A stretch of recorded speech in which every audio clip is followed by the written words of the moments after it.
Memang ada himbauan ya, nanti ketika tatap muka dilakukan bagi yang misalnya baik guru maupun siswa yang pilek ya, kemudian yang suhu badannya tinggi, panas badannya tinggi, itu usahakan tidak datang ke sekolah. Seperti itu. Jadi ya memang betul sekolah yang baik itu adalah memang ada pertemuan antara guru dan siswa, karena di situ ada selain materi pelajaran juga ada nasihat, ada ini interaksi dan segala macam ini. Pihak sekolah juga di satu sisi dalam persiapan pelaksanaan daring, nah, sehingga kita lihat dan kita amati memang sangat belum efektif.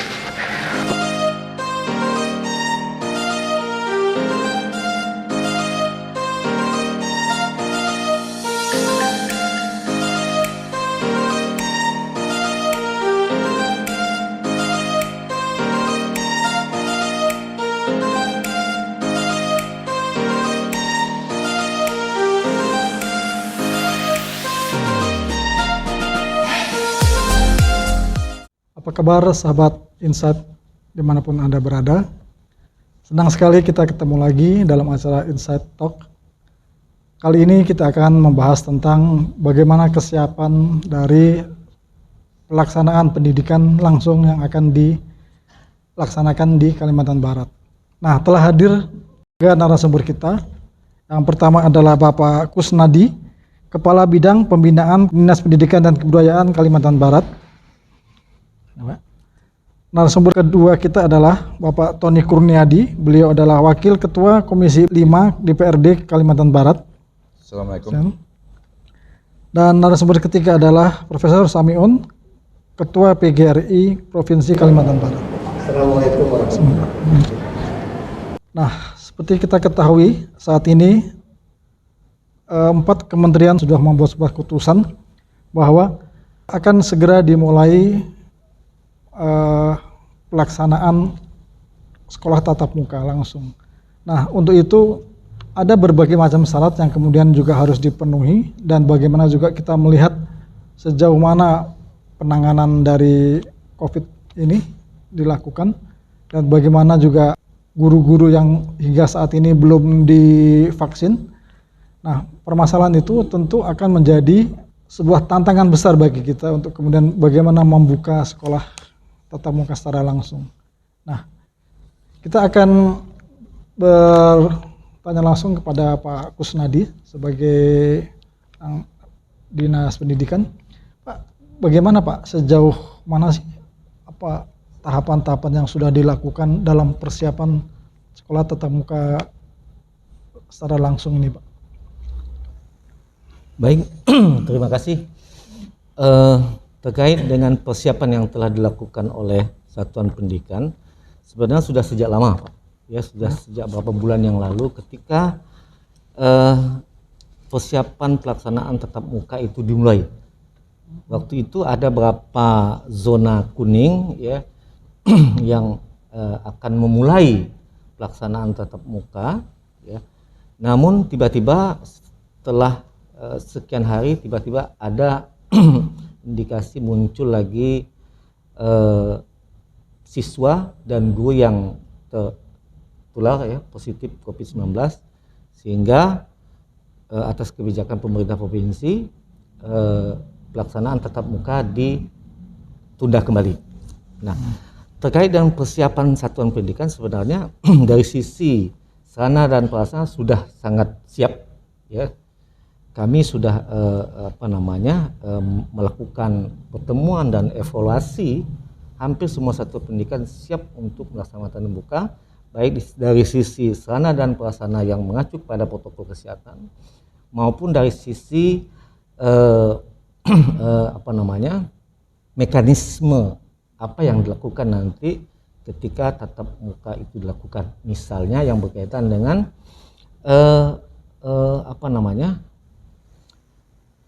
jam mengajarnya, jam tatap mukanya ya, mungkin tidak seperti biasanya ya, paling nanti sekitar ya 2 jam dalam satu hari kemudian tidak semua siswa kelas 1, kelas 2, kelas 3 kalau jenjang SMA, SMK itu secara serentak dapat melakukan tatap muka, tidak. Dia digilirkan mungkin misalnya hari Senin, ini untuk siswa kelas 3 misalnya, sekian orang ya. Dalam satu kelas biasa diisi 38, mungkin hanya 20 orang ya. Kemudian besoknya mungkin untuk kelas 2. Kemudian besoknya kembali ke kelas 1 ya, dan selanjutnya kembali ke kelas 3, 2 dan 1. Seterusnya seperti itu. Apakah sudah ada pengecekan secara langsung ke sekolah-sekolah sejauh mana kemudian persiapan itu dilakukan, termasuk peralatannya, termasuk juga berapa satu kelas harus diisi misalnya, termasuk juga kesiapan guru-guru dalam hal ini, termasuk juga Ya. itu kan bagaimana komite sekolah juga dilibatkan, Pak? Iya. Apakah sudah ada persetujuan atau tidak? Ya, terkait dengan persiapan ya, kemarin Bapak Gubernur sudah melakukan webinar dengan semua kepala sekolah jenjang SMA, SMK dan SLB, dan seluruh kepala sekolah menyatakan siap untuk melakukan tatap muka. Nah, tapi waktu itu Bapak Gubernur yang zona kuning silakan, tapi dengan mengacu pada protokol kesehatan yang ketat. Sedangkan zona orange belum bisa dilakukan. Nah, itu yang disampaikan oleh Bapak Gubernur di hadapan kepala sekolah jenjang SMA, SMK dan SLB se-Kalimantan Barat seminggu yang lalu kira-kira seperti itu. Pada sekolah SMA, SMK, SLB ya, termasuk SLB lah ya, baik negeri dan swasta siap untuk melakukan tatap muka ya, dengan mengacu kepada protokol kesehatan yang sangat ketat. Oke, sekarang saya ke Bung Tony. Anda sendiri melihat bagaimana dengan persiapan yang sudah dilakukan oleh sekolah ini, juga secara teknis maupun non teknis, juga apakah kemudian juga sudah ada kemudian misalnya peninjauan ke lapangan terhadap kesiapan sekolah, terutama adalah sekolah-sekolah yang non swasta yang mungkin atau di daerah yang mungkin juga akan kesulitan melengkapi berbagai fasilitas untuk tatap muka langsung ini misalnya. Baik, terima kasih ya, Bung Muklis. Jadi kalau saya dari awal saya konsisten ya dengan statement yang saya sampaikan kepada berbagai media baik itu cetak maupun elektronik ya, bahwa kalau saya itu berprinsip begini, sekolah tatap muka itu bisa dilakukan, hanya ada dua menurut saya yang bisa, dua persyaratan yang bisa dilakukan. Yang pertama adalah kondisi pandemi sudah berakhir. Yang kedua adalah ketika ini membaik maka secara keseluruhan telah dilakukan vaksinasi gitu, sebagai sebuah ikhtiar untuk kita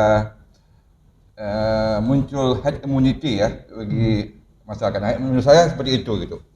Nah, jikalau memang artinya pemerintah lalu kemudian masih tak mewacanakan tatap muka ya, saya pertanyakan gini, apakah tatap muka ini memang bisa sangat urgen benar dilakukan sehingga harus dipaksakan dalam kondisi yang masih kita pandemi.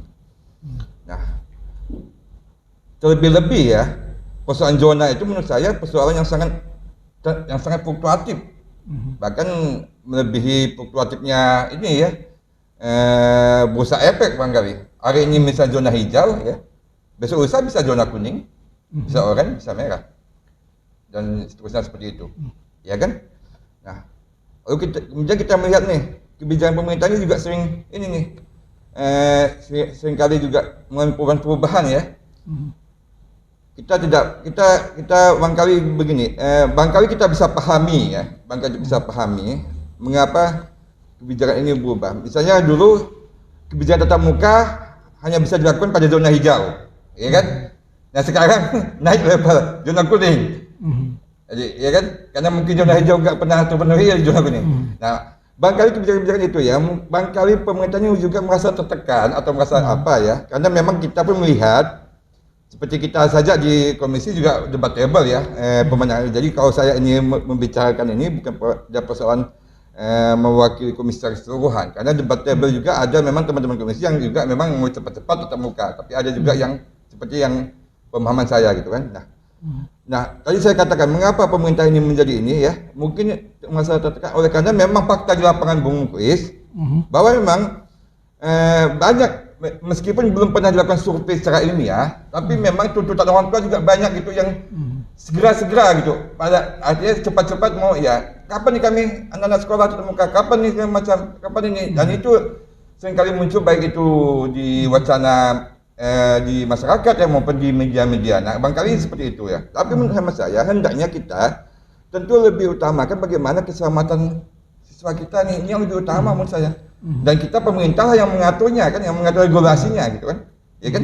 Nah, pertanyaan saya bagaimana, apakah bisa gitu dengan tenang siswa itu melakukan tatap muka gitu kan, dengan kondisi yang dengan perasaan yang was-was gitu, apakah bisa menyerap materi dengan baik misalnya, karena memang pada pandemi belum berakhir kan, dan kita juga tidak bisa menggaransi ini semaksimalnya pun mempersiapkan protokol ketat sekalipun, tapi menurut saya juga nanti dalam interaksi sosialnya ketika tatap muka ini tidak bisa kita atur sedemikian rupa gitu.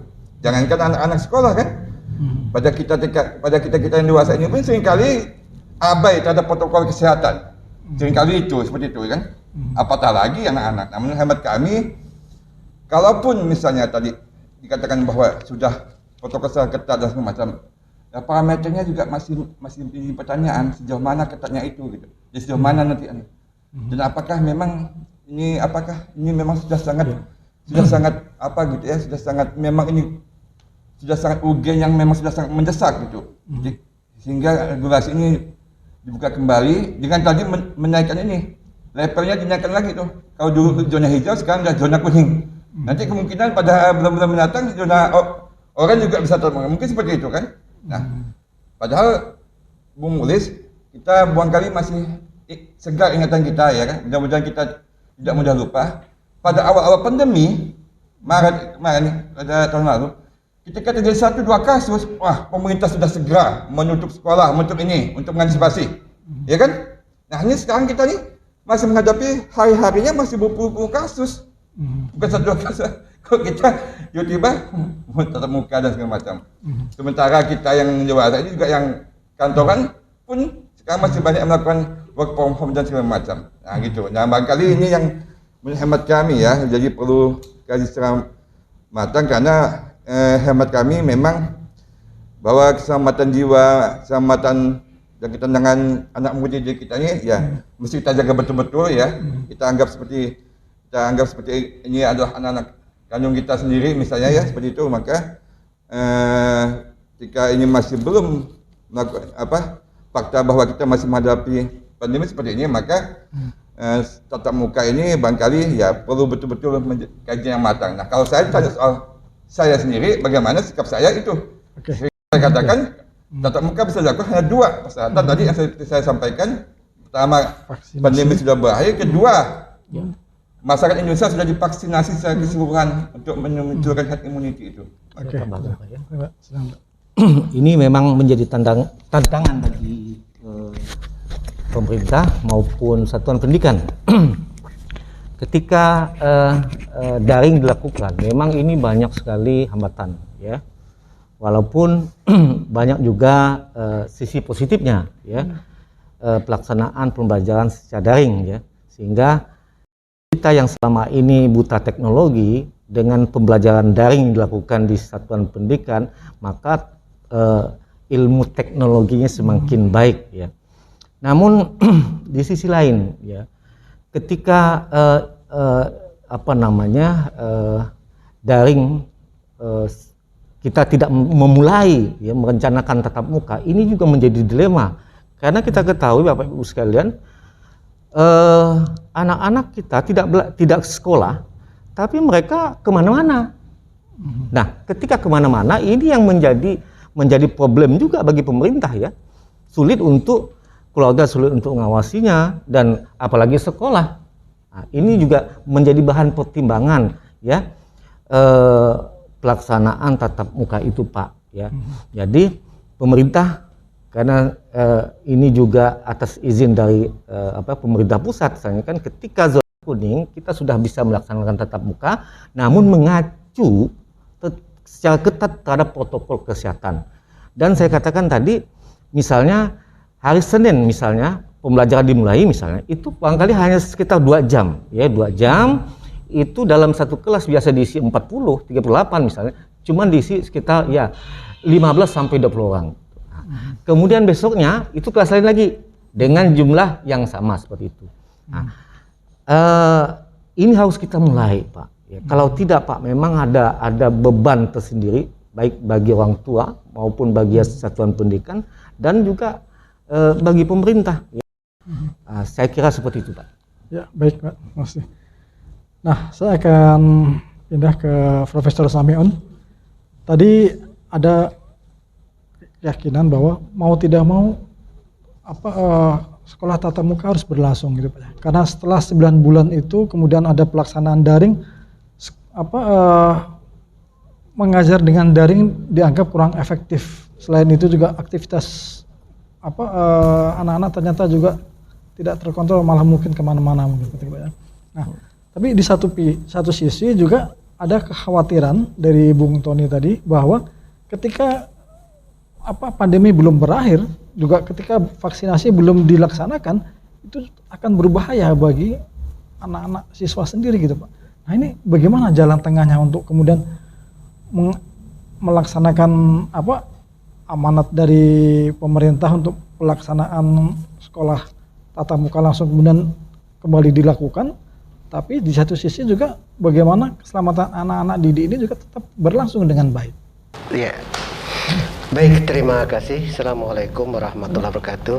Jadi dari pembicaraan kita terdahulu, jelas situ ada 2 hal yang memang kita lihat ya. Di satu sisi kita mensupport, di pihak lain sepertinya perlu menjadi kehati-hatian. Kalau PGRI secara keseluruhan itu memberikan sinyal kepada pemerintah, betul, bahwa utamakan kesehatan kepada tenaga kependidikan dan siswa. Nah, namun dalam perjalanan kurang lebih ini kalau kita nanti memasuki bulan Maret berarti sudah hampir 1 tahun persis ya pandemi ini, walaupun mungkin daringnya baru dilaksanakan ya kita 9 bulan atau 10 bulan. Nah, ini yang menjadi tuntutan di satu sisi masyarakat, yang kedua adalah ya katakanlah pihak sekolah juga di satu sisi dalam persiapan pelaksanaan daring. Nah, sehingga kita lihat dan kita amati memang sangat belum efektif pembelajarannya. Karena saya sering mengatakan bahwa proses pembelajaran itu ada 3 ranah yang mesti harus secara simultan bersama-sama diwujudkan. Jadi begitu guru ngajar, maka mesti siswa harus bertambah ilmunya, siswa bertambah keterampilannya, siswa berubah sikapnya. Nah, kalau daring ini secara terus-menerus juga dilaksanakan, mesti harus pihak-pihak yang katakanlah yang ahli IT bagaimana menyentuh sikap moral anak. Nah, ini yang sebenarnya jadi permasalahan utama dalam pembelajaran daring itu. Nah, kalau semua pihak tadi melihat itu sebagai upaya untuk mewujudkan hasil pembelajaran yang optimal, maka utamakan bagaimana pembelajaran daring itu bisa menyentuh perilaku anak. Nah, ternyata ini masih belum bisa. Contoh misalnya ketika anak diberi tugas oleh guru, nah, apa kita yakin bahwa tugas itu dikerjakan oleh anak? Ketika tugas itu tidak dikerjakan oleh anak, berarti kan sentuhan moral itu. Padahal pembelajaran itu mengajarkan kejujuran, keikhlasan, kemudian kehendak sendiri dan segala macam. Ini yang sebenarnya yang menurut ya pandangan kita di PGRI, termasuk saya sebagai ya katakanlah ya akademisi melihatnya. Oleh sebab itu ya betul kata Pak Tony tadi bahwa ya kehati-hatian harus menjadi nomor 1. Ya, oleh sebab itu kita juga tidak tahu apakah ya yang dilakukan oleh pemerintah ini sekarang sudah maksimal juga, terutama tadi vaksin sudah berapa persen khususnya Kalimantan Barat. Ya, begitu juga dengan ya kesiapan guru-guru. Ya, jadi guru-guru kita ya apakah semuanya sudah divaksin? Ya, apalagi yang disampaikan oleh Pak Kus ini terus terang saja memang Ya, Pak Kus ini kan mewakili dari Dinas Provinsi Kalimantan Barat. Yang notabene yang digarap oleh Dinas Provinsi Kalimantan Barat adalah sekolah SMTA sederajat plus SLB.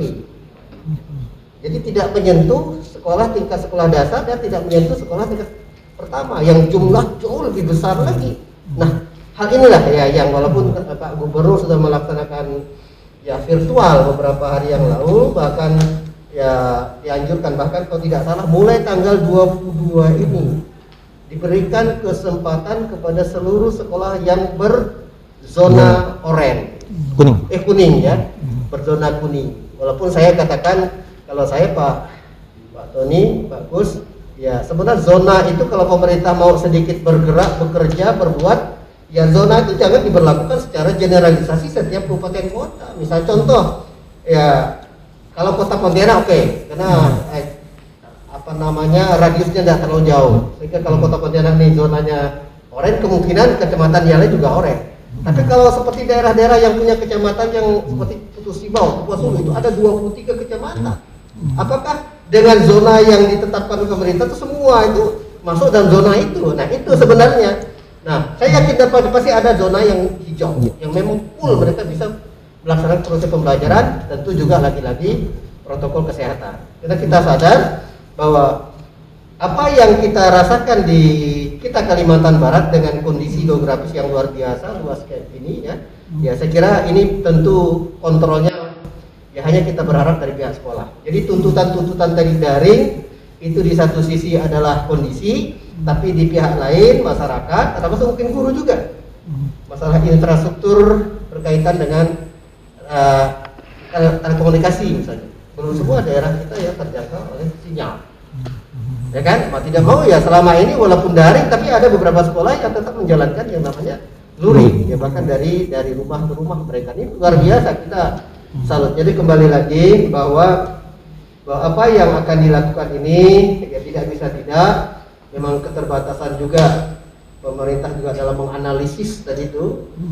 Nah, berapa persen tadi apa yang disampaikan oleh Bung Tony tadi ya vaksinasi terhadap guru-guru ya di seluruh Kalimantan Barat. Nah, kemudian begitu juga dengan protokol kesehatannya ya yang disampaikan oleh Pak Gus ya. Jadi kalau untuk masalah jarak oke, kita sepakat. Jadi kalau kelasnya itu ada 40 atau 35 harus bagi dua. Jika jaraknya kita kan harus jaga jarak. Kemudian termasuk tadi persiapan infrastruktur untuk sebelum masuk cuci tangan, gitu kan? Kemudian pakai masker, gitu kan? Nah, tapi yang sangat-sangat urgen dan sangat-sangat apa namanya esensial untuk pelaksanaan itu mau tidak mau ya anak-anak kita yang duduk di kalau di SMA duduk di kelas 12, kemudian kalau di SMP kelas 9, kalau itu jelas kelas 6. Karena mereka kalau ini tidak dilakukan dengan tatap muka berarti 2 tahun berturut-turut anak itu boleh dikatakan lulus tanpa ada proses. Dalam artian tanda petik ya, dan proses tatap muka yang sebenarnya selama ini memang menjadi idola lah pendidikan kita di Indonesia ini. Kalau negara luar barangkali sudah terbiasa dengan cara-cara seperti ini ya. Tapi Indonesia ini dengan segala keterbatasan dipaksakan gitu kan.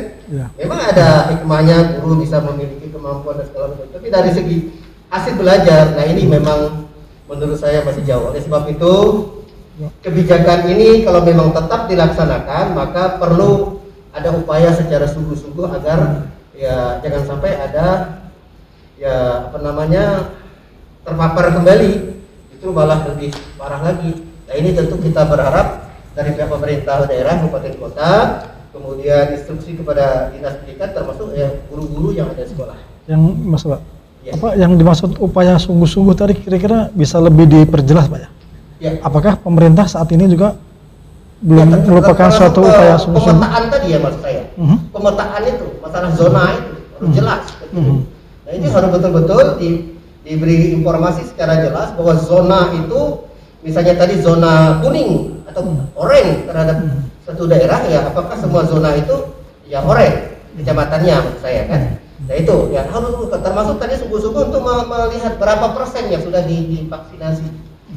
Saya yakin dan percaya mungkin di kota Pontianak ini belum sampai 10% barangkali guru-guru yang sudah dilaksanakan. Nah, sementara proses sudah kita mau lakukan secara, katakanlah secara seluruh nanti kan. Ya, karena ini tuntutan tadi. Nah, oleh sebab itu mau tidak mau, karena ini sudah menjadi keinginan bersama. Oleh sebab itu keinginan bersama, kalau tidak salah orang tua juga sudah harus menandatangani surat pernyataan, kemudian pihak sekolah harus menandatangani pernyataan, termasuk pemerintah daerah dalam hal ini adalah dinas pendidikan harus seperti sungguh-sungguh mempersiapkan ya protokol kesehatan yang ketat tadi.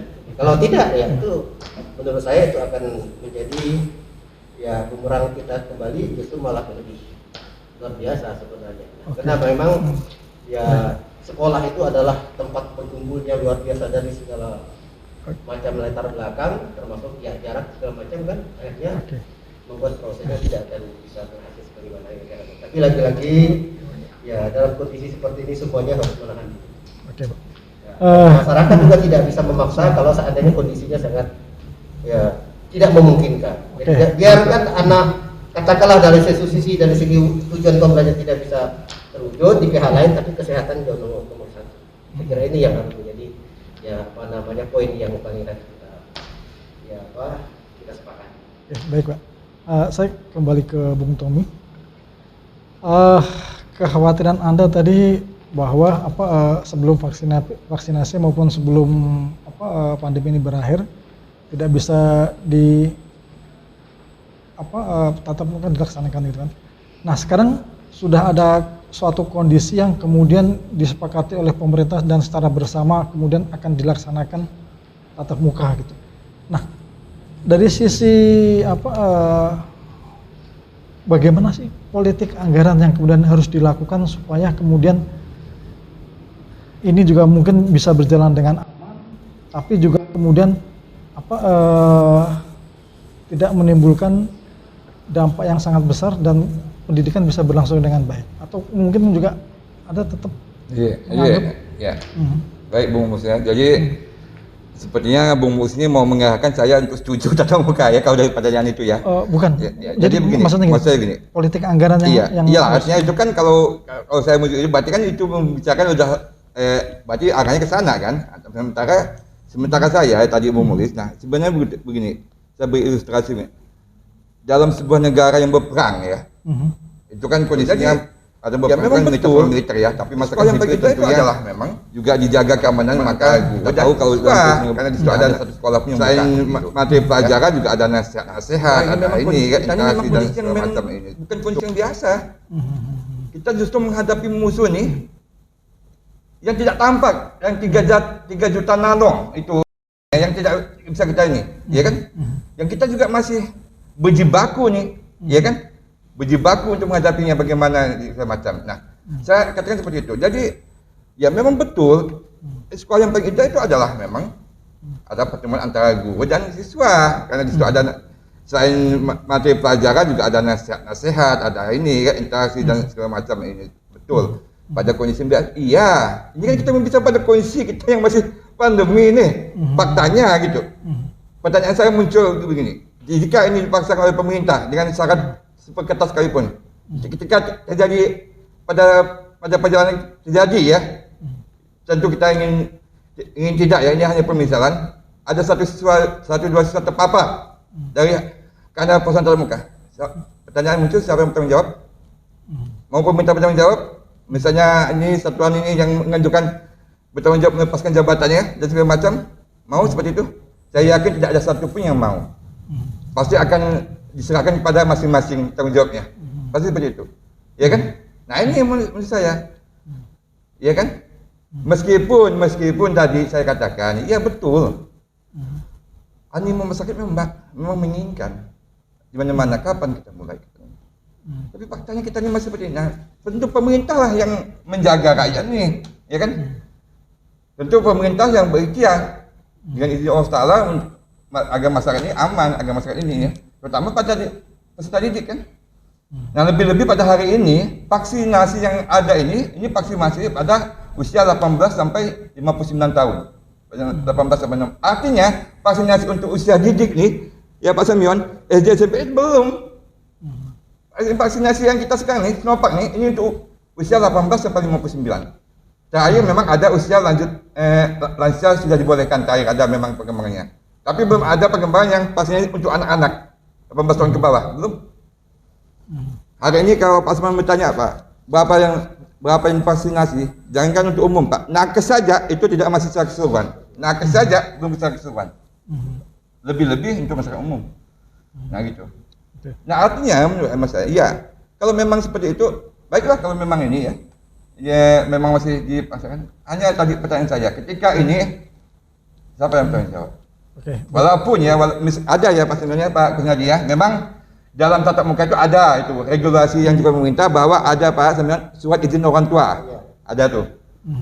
Jadi ketika orang tua mengizinkan, maka anaknya boleh tatap muka dengan tadi yang syarat yang ketat seperti Pak Kusnadi sampaikan. Nah ketika tidak mengizinkan, maka anak tetap daring Pak. Jadi ada dua Pak masih yang praktik yang dilakukan ya Pak Kusnadi ya. Jadi tatap muka dan daringnya masih tetap bersamaan, tapi tatap muka dimulai dan memang ada surat izin orang tua.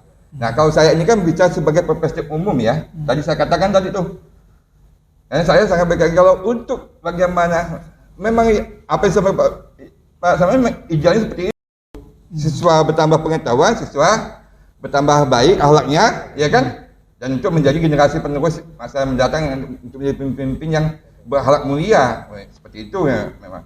Nah Pak, itu Pak sama pada kondisi yang kita baik-baik saja gitu. Ini kan kondisinya tidak baik-baik saja. Kita faktanya kondisi tidak baik-baik saja. Ya pada hari ini saja kita melakukan semuanya kita tutup masker nih, iya kan? Nah, gitu. Walaupun ada krunya yang tidak pakai masker masih ya. Nah, ini itu masih apa protokol kesehatan ini kan? Itu saja. Apalagi. Nah saya katakan seperti itu. Jadi kalaupun ditanya bagaimana harapan kita kalau memang ini masih pasangan pemerintah ya saya tadi. Kalau katakan tadi sudah dijawab oleh Pak Kusnadi sih sebetulnya bahwa dia sudah akan melakukan protokol secara ketat, ya kan? Tapi satu hal yang masih belum terjawab nih, vaksinasinya gimana? Ya. Anak didiknya gimana? Guru-guru yang ngajar itu udah? Ya. Nah itu pasal-pasal itu, misalnya seperti itu. Ya.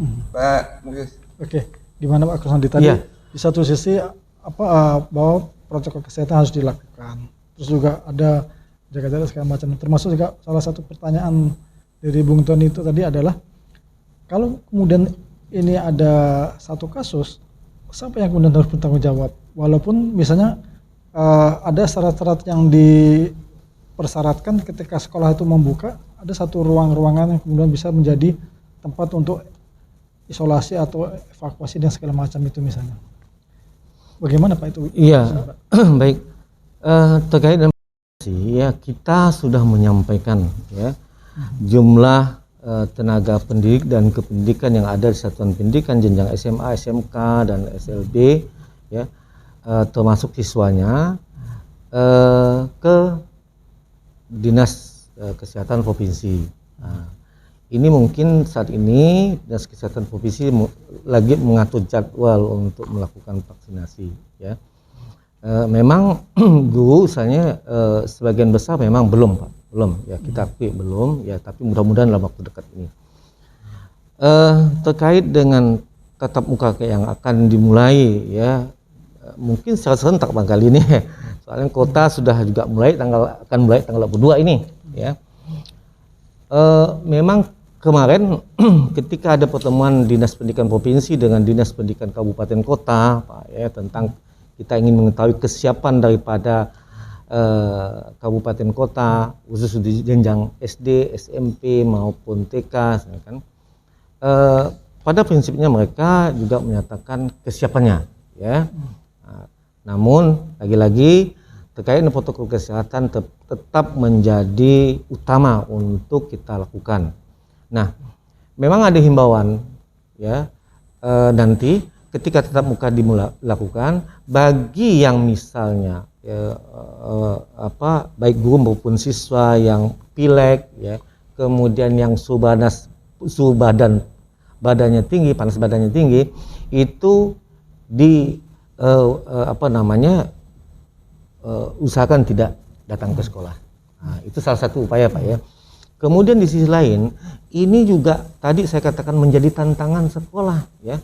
Ketika dengan kondisi seperti ini Bapak Ibu sekalian ya, maka inilah menjadi pembelajaran bagi sekolah. Bagaimana kita nanti menyiapkan, mewujudkan sekolah yang betul-betul bersih, sekolah yang betul-betul sehat, ya, sekolah yang betul-betul membahagiakan bagi seluruh warga sekolah. Ini menjadi tantangan. Kita sudah punya pengalaman yang cukup kali, ya, dengan 9 bulan tidak melaksanakan tatap muka, betapa kerinduan anak-anak kita akan satuan pendidikan, ya, kemudian betapa stresnya orang tua, Pak, menghadapi anak di rumah, ya, mendampingi anak dalam proses daring itu. Ternyata menjadi guru itu sangat sulit sekali, Pak. Inilah yang mungkin menjadi dambaan kita. Mudah-mudahan kita harus berani mengawali tatap muka ini, sehingga ini mudah-mudahan menjadi pembelajaran. Ketika misalnya ada yang terpapar misalnya, kita kan ada evaluasi Pak nanti, Pak. Ya, memang arahan Bapak Gubernur kemarin, ketika misalnya ada yang terpapar misalnya, ya, tetap akan sekolah itu akan ditutup,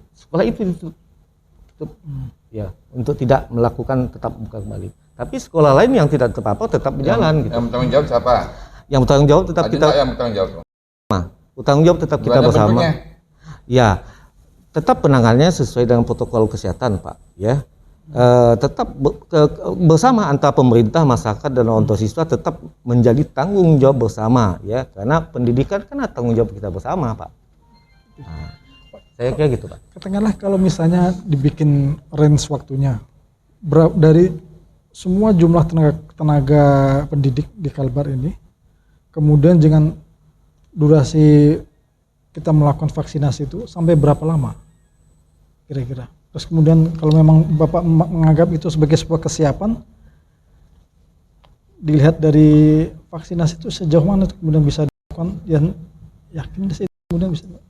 Ya, kita kalau tidak salah 3 minggu yang lalu sudah menyampaikan data itu, Pak, ya, terkait dengan jumlah guru, jumlah siswa, ya, ke Dinas Kesehatan Provinsi untuk membuat jadwal vaksinasi terhadap ke masing-masing satuan pendidikan. Nah, masalah vaksinasi memang itu kan urusan itu, Pak, ya, bukan lagi urusan Dinas Pendidikan, Pak. Itu udah urusan Dinas Kesehatan untuk mengatur jadwalnya.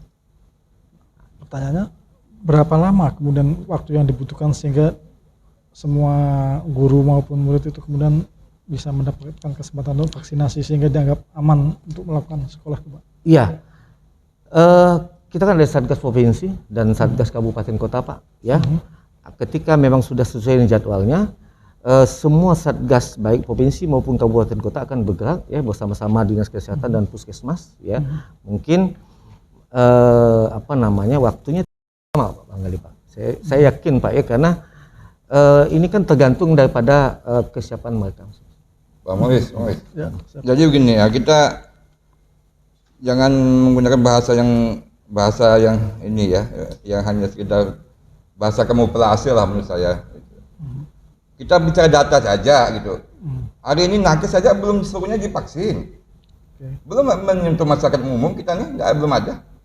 Nah, tiba-tiba ujuk-ujuk saja pemerintah juga mau buka besok lusa yang 22. Kapan maunya, Pak? Kapan mau ini vaksinnya? Kan gitu. Kalau memang bicara itu ya. Nah, gitu.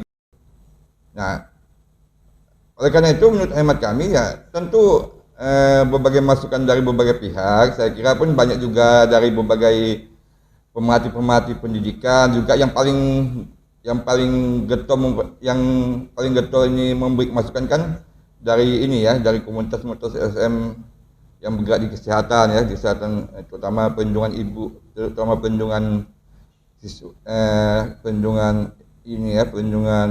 siswa gitu ya.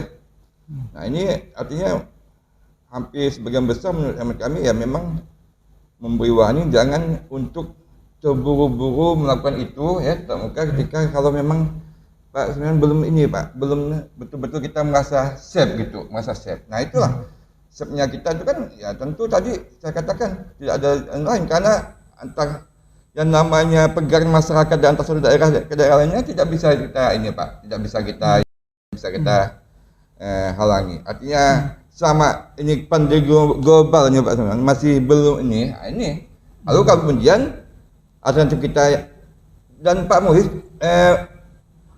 vaksin itu pun bukan vaksin yang untuk menghilangkan bukan. Vaksin itu untuk usia kita. seperti kita ikhtiar mencuci tangan, memakai masker, itu ikhtiar vaksin tuh, bukan untuk menghindari pandemi ya, bukan untuk ikhtiar kita untuk menghindari. Nah, itu pun memang tadi saya katakan juga vaksin yang ada selama ini belum diberlakukan pada 18 tahun ke bawah Pak Mulis. Jadi bagaimana anak didik kita mau divaksin sementara vaksinnya hanya masih 18 sampai 59 tahun. Atau yang sekarang terbaru sudah melewati yang lansia sudah bisa. Tapi yang di bawah ini 18 bawah, sementara kalau anak didik ini kan mulai dari SD ya, kita katakan SD itu kan semuanya di bawah ini, rata-rata umur usia di bawah 18 tahun. Ini itu. Begitu. Ya, saya ke Profesor Samiun. Bagaimana Profesor melihat ini ada satu kondisi yang dianggap sangat dilematis, sangat ketika pemerintah mau membuka itu, tapi ternyata di lapangan tidak ada satu penanganan yang serius terhadap permasalahan ini, sehingga termasuk vaksinasi itu belum juga tuntas, jadwal terhadap guru maupun siswa itu juga belum tuntas, tapi ini kemudian sudah dilaksanakan. Nah, kemudian di satu sisi juga ada sebuah kondisi yang dianggap pendidikan daring tidak efektif karena selama 9 bulan terakhir ini banyak sekali kelemahannya, sehingga itu harus dievaluasi lagi. Dan keputusannya adalah pemerintah kemudian membuka sekolah.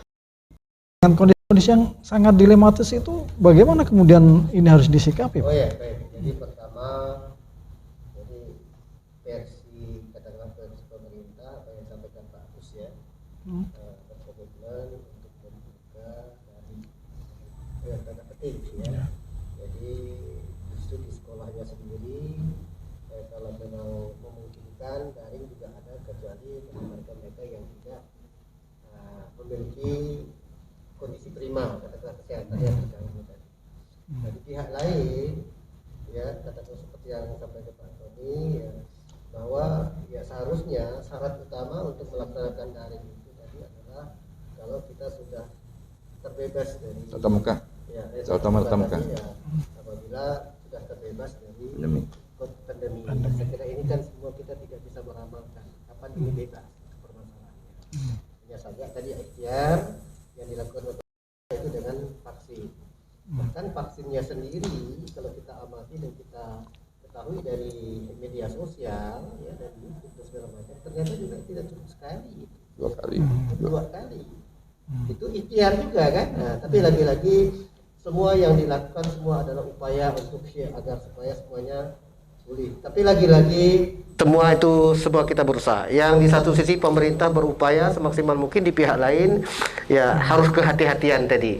Nah, oleh sebab itu ya kalau sudah kondisi kayak begitu pemerintah memaksa semaksimal, maka tadi betul-betul bagaimana proses pertanggungjawaban tadi itu yang harus juga menjadi catatan buat katakanlah pemerintah, ya kan? Nah, kalau seandainya ini kesepakatan pemerintah, masyarakat termasuk orang tua. Nah, kalau memang ini terjadi, betulkah ini bisa diserahkan kepada pemerintah atau masyarakat atau orang tua toh? Nah, ini juga harus diantisipasi oleh kita semua, terutama oleh penyelenggara itu pemerintah. Nah, karena yang dikhawatirkan oleh Pak Tony tadi, Bang Tony tadi kan itu, ya kan? Kalau tetap ini dilaksanakan, nah, saya kira pemerintah kadang-kadang kalau udah buat kebijakan, Bung Tony ya kayaknya udah pokoknya apa yang terjadi gitu kan. Nah, oleh sebab itu yang harus menjadi kesimpulan kita itu ya katakan kepada Pak Kus nanti barangkali sebagai wakil pemerintah, ini bagaimana itu kalau terjadi. Nah, berarti kan pemerintah mau tidak mau, kalau istilah kita kalau mau tidak mau, istilah kita memang pemerintah harus ngambil resiko yang lebih besar ketimbang masyarakat. Nah, sekarang misalnya contoh, kalau terjadi sampai seperti itu bahwa ya biaya pengobatan pada anak katakanlah demikian, mau tidak mau jangan sampai orang tuanya malah lebih katakan 75%, 80%, pemerintah hanya mensupport saja. Ya, kita berharap ini harus ada pertanggungjawaban yang lebih besar. Karena terus terang saja kondisi-kondisi seperti ini memang tidak bisa kita ramalkan. Itu aja. Jadi kalau kita tetap ngotot tidak boleh dilaksanakan juga saya kira ini jadi dilema. Nah, kemudian di satu sisi pemerintah berupaya dan tentu pemerintah sudah ya mudah-mudahan ya jangan sampai ya pemerintah lagi yang menjadi ya apa namanya jadi kambing hitamnya pokoknya atau termasuk semuanya diserahkan pada masyarakat. Sekira tidak seperti itu. Jadi ini yang menurut kami yang harus atau menurut saya yang harus menjadi perhatian serius kepada pemerintah daerah, pemerintah provinsi, pemerintah kabupaten kota, tidak lepas tanggung jawab seandainya ya tetap ini dilaksanakan kemudian terjadi risiko-risiko ya terhadap apa yang kita bicarakan pada hari ini. Saya kira pada siang ini. Saya kira itu ya. Saya tambahkan. Terkait ketika misalnya ada siswa atau guru yang terpapar ya, tentunya kemarin kan sudah pernah terjadi Pak ya, penanganannya tetap sesuai dengan standar kesehatan Pak ya, tanggung jawab pemerintah di situ ada. Bagaimana penanganannya, bagaimana isolasinya, dan bagaimana pengobatannya itu tanggung jawab pemerintah. Masing-masing jenjang sesuai dengan jenjang SMA, jenjang pendidikannya. Seluruh biaya siapa yang menanggung? Pemerintah Pak. Pemerintah. Iya. Kemudian saya mengilustrasikan ya Pak ya. Sebenarnya tanggung jawab yang lebih berat itu, lebih besar itu Pak. Sebenarnya ketika anak misalnya secara daring, ya, anak tetap melakukan pembelajaran secara daring, namun kenyataannya itu juga tidak efektif. Anak tidak sekolah, tapi anak banyak atau ke kafe kemana. Itu tanggung jawab moral yang lebih besar yang akan kita tanggung Pak. Nah, menurut saya seperti itu Pak. Jadi ini memang menjadi hal yang sangat dilema. Betul kata Pak Profesor, kata Pak Tony ya, kita harus betul-betul hati-hati ya. Dan setiap kebijakan yang kita buat memang harus ada evaluasinya Pak. Ketika ini terjadi misalnya terpapar, mungkin ada evaluasi dan penanganan yang kita lakukan ya. Mungkin itu tambahan. Jadi Bung Mulis, Ya. tentu saja ya kita sebagai orang yang beriman tentu saja harus yakin Pak Mulis, Pak Samion ya, bahwa yang namanya pandemi ini sesuai dengan nasoh yang kita dapat itu pasti ada masa berakhirnya. Karena pandemi, apapun pandeminya ya, fakta sejarah manusia juga menunjukkan ya Pak Samion, ada pandemi yang paling berbahaya itu kan flu Spanyol ya, itu ada tahun berapa terjadi dan ada masa berakhirnya seperti itu, ya kan? Seperti itu. Oleh karena itu, nah kita memang tidak bisa menduga-duga bahwa ini kan, karena itu adalah mutlak adalah hasilnya Allah SWT, mutlak kekuasaan Allah SWT. Nah, yang kita lakukan adalah sebagai ikhtiar. Nah, ikhtiar kita ini kan, pemerintah ini kan mentargetkan ya Pak, 1 tahun rakyat Indonesia sudah divaksinasi secara keseluruhan dalam tempo 1 tahun. Artinya dalam kita kalau dari hasil mulai start vaksin 1 tahun, berarti dalam 1 tahun kita pahami sudah mudah-mudahan akan terjadi herd immunity yang juga akan menghambat daripada virus itu sendiri jika herd immunity masyarakat sudah terjadi, ya kan? Nah, oleh karena itu memang pada hari ini kita memang seluruh pihak ya menurut saya semuanya memang harus banyak bersabar. Karena kita kondisi yang bukan kondisi yang biasanya, harus bersabar. Dan sabar kita memang harus ya, tentu saja kita senantiasa mohon perlindungan dan pertolongan Allah Taala kepada Allah SWT bahwa tentu saja memang sabar ini ya ibarat kata sabar tingkat tinggi ya, artinya sabar yang memang ini ya, seperti kita ini memakai masker ini kan juga perlu kesabaran ya Pak Samion ya. Kalau tidak sabar-sabar memang mudah-mudahan aja ini kan tidak mau, tapi inilah termasuk inilah tatap muka ini pada soal pendidikan kita ini memang kita harus banyak bersabar untuk memulai tatap muka secara normal seperti biasanya. Memang harus banyak bersabar. Jika tidak sabar Pak, memang kita ada sebuah improvisasi, ada sebuah ini ya, ada sebuah. Tapi saya lihat pun memang sangat riskan gitu, masih banyak kelemahan kekurangannya. Jangan pada tingkat ini Pak ya, kita coba cek aja lah. Misalnya di kabupaten mana. pada soal kebersihan sekolah misalnya pada ini kan juga pada misalnya fasilitas sekolah kan. Nah, apakah sudah memang ini memadai secara keseluruhan? Berbeda yang sekolah di kota ini kan mungkin sangat beda Pak dengan kabupaten gitu kan. Nah, lalu kemudian tadi sistemnya tuh Pak misalnya sampaikan sebagian masuk nanti besok gitu. Ini kan berarti ada sebagian juga yang tidak tetap muka nih. Ada dalam kondisi yang diikutkan dalam kondisi murid yang kita yang semuanya masih was-was terhadap ini. Artinya ketika was-was ini ya pada murid juga mungkin dia bisa menerima dengan baik pelajarannya karena tadi kondisi yang khawatir dan segala macam. Nah oleh karena itu saya kira coba kita sabar dulu ya sampai ini herd immunity kita. Mudah-mudahan memang pandemi ini bahaya ya dengan kuasa Allah pandemi bahaya ini secara cepat di negara kita dan di seluruh belahan bumi dunia. Lalu kemudian kita mudah-mudahan memang cepat lagi kita dalam jangka setahun tadi targetkan ya kan dalam setahun bahwa tidak vaksinasi secara keseluruhan. Nah kita bersabar dulu nih misalnya. Nah setelah itu barulah kemudian kita buka seperti biasanya. Misalnya seperti itu ya. Nah itu artinya dalam pemikiran kami ya dalam pemikiran kita. Nah kalaupun memang tadi sudah sangat tidak bisa lagi dibendung kesabaran itu, kesabaran ini ya yang harus menjadi perhatian tadi ya bagaimana upaya-upaya secara serius dalam ini, nah, dalam pelaksanaan di lapangan. Memang yang hari ini, yang tadi diskusi kita yang ini Pak Muris yang belum terjawab, memang siapa yang bertanggung jawab nih? Bagaimana tanggung jawabnya?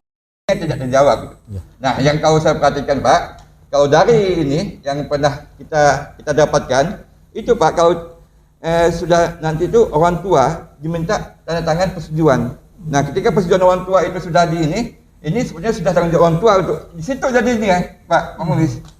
Nanti waktu membuka ada persetujuan orang tua kan, Pak? Iya. Artinya kalau orang tua setuju, tatap muka. Iya. Kalau tidak setuju, tetap daring. Iya. Seperti itu kan? Iya. Nah, jika ini Pak sudah setuju tatap muka, maka itu sudah sepenuhnya orang tua. Kalau saya ini, nah itu faktanya seperti itu Pak. Kalau tadi yang sebenarnya Pak Kusnadi itu, yang kalau terjadi terpapar di tangan itu sudah memang standar protokol, standar penanganan, secara keseluruhan, secara umum. Yang kita maksudkan kan ini tadi. Adakah pihak-pihak yang ketika ini dia lalu kemudian saya contohkan, karena tadi ini lalu dia melepaskan jabatannya dan segala macam. Nah, apakah seperti? Saya kira tidak seperti itu kan? Tidak ada pihak yang mau seperti itu gitu kan? Nah ini yang menjadi pertanyaan mendasar kami gitu. Itu. Ya. Terima kasih. Ini kan saya tambahkan Pak. Ini kita memulai tetap muka ini kan kita termasuk salah satu ikhtiar Pak ya. Kita mencoba ya dan sambil jalan nanti Pak. Sambil jalan kita pemerintah juga melakukan vaksinasi terhadap gurunya. Kemudian terhadap siswanya juga akan dilakukan rapid test nanti ya, rapid test antigen kalau tidak salah. Jadi sambil berjalan ya sambil ya kita harus punya keberanian seperti itu. Nah tadi saya sampaikan ketika misalnya ada yang terpapar misalnya, tentunya penanganan sudah sesuai dengan standar nanti Pak, standar protokol kesehatan. Dan saya yakin tanggung jawab pemerintah tetap Pak, tetap melekat di situ Pak. Nah, pemirsa Insight Pontianak dimanapun Anda berada, kita masuki sesi terakhir, sesi closing statement. Saya mulai dari Pak Profesor Samiun. Silakan Pak untuk closing statementnya Pak. Perhatiannya ya mudah-mudahan diskusi kita pada sore hari ini memberikan pencerahan kepada semua pihak, terutama ya penyelenggara dan ini adalah pemerintah. Jadi sudah diharapkan ada tanggung jawab lebih sampai kalau memang ini dipaksakan harus tetap buka, maka ya pemerintah, istilah saya tadi ya jangan sampai ketika orang tua menandatangani ujung-ujungnya orang tua juga yang jadi tanggung jawab tanggung jawab yang lebih besar. Harusnya kalau kita mau persentase istilahnya 75% itu harus tanggung jawabnya pemerintah. Apalagi kondisi orang tua sekarang ya kalau orang tua yang punya keberadaan tidak masalah, tapi kalau orang tuanya memang pas-pasan boro-boro ngobati anaknya misalnya untuk makan saja mereka susah. Nah ini mesti harus menjadi perhatian. Kemudian ya proses pembelajaran ya betul ya kita sadari kalau memang dikatakan tidak siap, memang kita belum siap sebenarnya. belum siap sebenarnya kita untuk melaksanakan banyak hal yang masih belum terbenahi, terutama tadi ya pandemi ini masih terus menerus meningkat gitu kan ya, terpapar di pihak lain. Usaha pemerintah masih menurut saya belum terasa, apalagi kita di Kalimantan Barat. Tapi lagi-lagi Pak Bung Tony, ya kita tidak bisa berbuat banyak karena memang beliau kebetulan menyuarakan rakyat ya. Artinya beliau merasakan betul bagaimana rakyat yang memang tidak mampu nanti terbebani, padahal pemerintah yang memaksa. Nah, ini saya kira harus jadi catatan. Kemudian ya kepada masyarakat juga harus diadani. Jangan ya dengan kondisi gini masyarakat juga memaksa kehendak, pokoknya kami maunya harus tetap muka, padahal kesehatan itu jauh lebih penting ya maaf saja ya, jauh lebih penting yang harus dimiliki. Bayangkan kita banyak harta benda, kalau kesehatan kita tidak punya kan ya percuma kan. Lebih baik kita sehat tapi kita bisa berbuaya, kemudian harta benda bisa datangkan. Itu sebenarnya kalau kita lihat dalam kondisi ke dalam kondisi masyarakat. Kemudian ya berikutnya ya kepada anak didik ya, jangan sampai euforia juga ya, kemarin barangkali daring, kemudian setelah tatap muka, kemudian semau liur, istilah bahasa kita kampung itu kan semaunya. Jadi tolong tetap ikhtiar juga ya. Kemudian sekolah harus memperhatikan untuk ya cuci tangan, kemudian ya pakai masker, jaga jarak tetap, itu menjadi tanggung jawab kalau di dalam kelas. Jadi di kehidupan sehari-hari juga begitu. Kemudian ya tetap harus membersihkan tangan tadi. Kemudian di pihak lain, pihak sekolah juga harus betul-betul itu. Jangan sampai siap-siap ternyata ya kondisinya kayak kemarin-kemarin aja. Ya untuk cuci tangan tidak ada, kemudian anak ya tadi katanya mau dibagi satu kelas itu kata 40 dibagi 20, berarti kan bisa 1 meter lebih itu anak itu. Ternyata prosesnya juga kayak masih ya kemarin. Nah ini harus dipersiapkan. Ya kemudian kita setuju dengan shift, memang shift. Ya shift dan mungkin tidak full proses pembelajaran yang seharusnya mereka satu hari full, itu harus dibuat 2 jam karena harus gilir kan. Harus gilir, artinya harus bergilir dengan siswa yang lain. Oleh sebab itu ya mudah-mudahan niat baik ini juga akan bisa terselenggara. Kemudian tadi rasa kewas-wasan kita juga masih harus menjadi perhatian ya, katakanlah ya semua pihak ya, pemerintah ya, masyarakat. Pemerintah dalam ini adalah pihak penyelenggara sekolah ya kan ya, dinas pendidikan dan sekolahnya sendiri, kemudian masyarakat dan orang tua. Kira itu yang dapat sebagai, mudah-mudahan ini lagi-lagi menjadi pemahaman kita agar kita semua menjaga diri masing-masing ya. Jadi menjaga diri masing-masing sehingga yang mudah-mudahan kita tidak terpapar. Harapan itu ya, sehingga anak sehat, kemudian proses pembelajaran bisa terlaksana. Terima kasih. Bung Tony silakan closing statement. Seperti debat pilkada aja ya Bung ya, ada closing statement ini. Jadi ya saya kira kalau tadi perdebatan ini dalam rangka diskursus ya, perdebatan kita tadi diskusinya semuanya tentu semata-mata untuk yang terbaik ya, pasti itu niatnya. Pemerintah pun saya yakin niatnya adalah baik ya, dan kita semua pun tentu juga merasa apa yang kita suarakan, apa yang kita sampaikan semua adalah yang terbaik bagi kita semua. Saya yakin itu yang perlu digarisbawahi ya. Lalu kemudian ya kalau memang ini artinya apa yang menjadi pemikiran ini jauh juga bisa menjadi pertimbangan ya. Apa yang kita sampaikan ini pada hari ini ya, Pak Kusnadi ya, dan bisa menjadi pertimbangan dalam hal pemerintah buat kebijakan. Untuk kebijakannya betul-betul ya apa yang kita kebijakan yang memang yang terbaik buat masyarakat gitu. Nah, untuk ini kesempatan ini jangan kepada seluruhnya, kepada seluruh masyarakat dan kita semua tentu saja kita harus tetap senantiasa memperhatikan protokol kesehatan sesuai yang disampaikan oleh umara dan ulama. Ya, protokol kesehatan ini tidak, kalau memang selama ini ada kampanye 3M atau 4M, saya 5M nih. 5M. M pertama mohon perlindungan pada Allah Subhanahu wa taala. Amin. M kedua mencuci tangan. M ketiga memakai masker.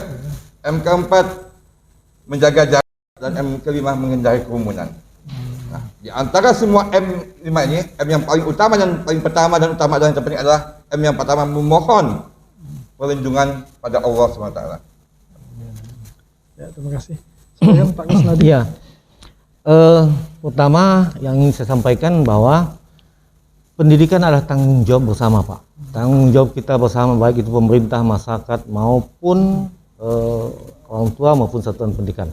Nah, ketika ini menjadi tanggung jawab kita bersama, tentunya kita bersama-sama memulai ini, bersama-sama mengantisipasi, bersama-sama menjaga kehati-hatian, ya.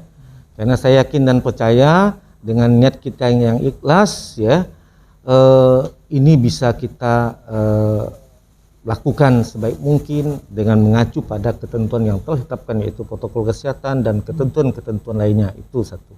Yang kedua, saya berpesan kepada kepala sekolah, ya, baik jenjang SMA, SMK, SLB, dan kepada Dewan Guru, Pak, ya. Tentunya ini menjadi tantangan Bapak Ibu sekalian, ya, Bapak Ibu sekalian, ketika proses pembelajaran tatap muka ini diawali. Mudah-mudahan apa yang Bapak Ibu lakukan nanti memulai tatap muka ini, mudah-mudahan dapat berjalan baik, ya. Tetap mengacu pada protokol kesehatan dan yakinlah, ya, Allah bersama kita. Amin. Sekali. Ya, sahabat Insight Talk dimanapun Anda berada, demikianlah diskusi kita bareng ketiga narasumber kita. Jadi intinya adalah bahwa pendidikan adalah masalah kita bersama dan menjadi tanggung jawab bersama. Ketika tanggung jawab bersama itu kita pikul, kemudian di masa pandemi seperti sekarang ini, ada satu kondisi-kondisi khusus yang membuat sekolah harus dilakukan secara daring.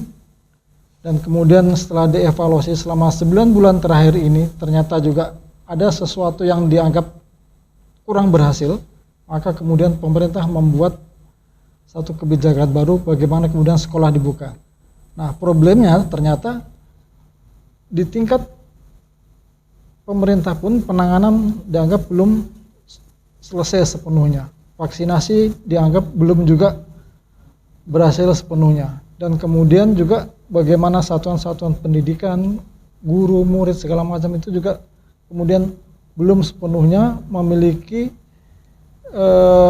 kesamaan visi maupun mereka mendapatkan vaksinasi sepenuhnya. Dan itu yang kemudian bisa dianggap membahayakan ketika kemudian dilakukan itu. Tapi bagaimanapun juga ini merupakan tanggung jawab bersama, sehingga bagaimana kita menyelesaikannya kemudian menjadi tanggung jawab kita bersama untuk melakukannya. Nah, terima kasih pada sahabat Insider dimanapun Anda berada. Kita akhiri diskusi kita saat ini. Terima kasih. Assalamualaikum warahmatullahi wabarakatuh. Waalaikumsalam.